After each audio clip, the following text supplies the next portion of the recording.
ఏపీలో ప్రభుత్వ పథకాల పేర్ల మార్పు ప్రక్రియ కొనసాగుతోంది. ఇప్పటికే కొన్ని స్కీమ్ల పేర్లు మార్చిన కూటమి ప్రభుత్వం లేటెస్ట్ గా మరో పథకం పేరు మార్చింది. జగనన్న కాలనీల పేర్లను ఎన్టీఆర్ నగర్లుగా మారుస్తూ కీలక ఉత్తర్వులిచ్చింది.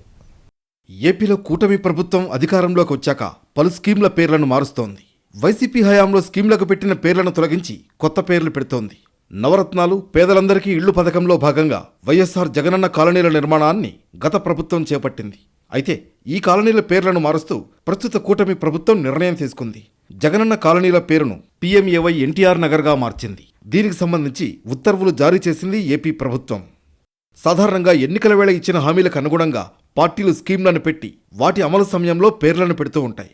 ఇదే క్రమంలో గత వైసీపీ ప్రభుత్వం కొన్ని స్కీమ్లకు జగన్ పేరు వచ్చేలా పెట్టింది. అయితే అధికారంలోకి వచ్చిన వెంటనే చంద్రబాబు నేతృత్వంలోని కూటమి ప్రభుత్వం జగన్, వైఎస్ఆర్ పేర్లతో ఉన్న పథకాల పేర్లు మారుస్తోంది. జగన్ విద్యా దీవెన, జగనన్న వసతి దీవెనకు పోస్ట్ మెట్రిక్ స్కాలర్షిప్గా పేరు మార్చింది. జగనన్న సివిల్ సర్వీసెస్ ప్రోగ్రాంకు జగన్ పేరు తొలగించింది. జగన్ విద్యా కానుకను సర్వేపల్లి రాధాకృష్ణన్ విద్యామిత్రగా మార్చింది. జగనన్న గోరుముద్దను డొక్కా సీతమ్మ మధ్యాహ్న బడి భోజనంగా చంద్రబాబు ప్రభుత్వం మార్చింది.